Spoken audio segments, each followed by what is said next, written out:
আলাইকুম। আসলে একটি বাস্তব কথা কি জানেন, ব্রাহ্মণবাড়িয়ার মানুষ সকলেই বলে ব্রাহ্মণবাড়িয়া অনেক ঝগড়া করে। বাস্তবে আপনি হেল করে দেখবেন, আপনার সাথে যদি কোনো বন্ধুবান্ধব থাকে, ব্রাহ্মণবাড়িয়ার মানুষ তাদের মন ভালো থাকে।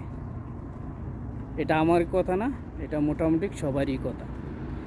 আর বাংলাদেশ বর্তমান যে পরিস্থিতি আছে, বাংলাদেশ ঠিক করতে গেলে কিছু শিক্ষিত মানে শয়তান আছে, শিক্ষিত মানে কিছু চোর আছে, মানে কলম দেয় গুতা দা, তারা লাখ লাখ টাকা নিয়ে যায়। এই দিনে আমরা কোনো প্রতিবাদ করি না। কিছু মানুষ আছে পেটের দায়ে 200 টাকা চুরি করে তারে হারারায় বাইন্দা রেখে পিডে। কিন্তু যে ব্যক্তি 200 টাকা চুরি করলো পেটের দায়ে, আর যে ব্যক্তি শিক্ষিত শয়তান, এই ব্যক্তি কলম দেয় গুতা দেয় লাখ লাখ টাকা নিয়ে যেতেছে গা, আমরা এই দিনে কোনো প্রতিবাদ করি না। তার জন্য আমাদের বাংলাদেশের কোনো আয় উন্নীত থাকে না। যতক্ষণ পর্যন্ত বাংলাদেশের থেকে শিক্ষিত শয়তান দূর না করতে পারবেন, ততক্ষণ পর্যন্ত বাংলাদেশের কোনো আয় উন্নতিও দেখবেন না।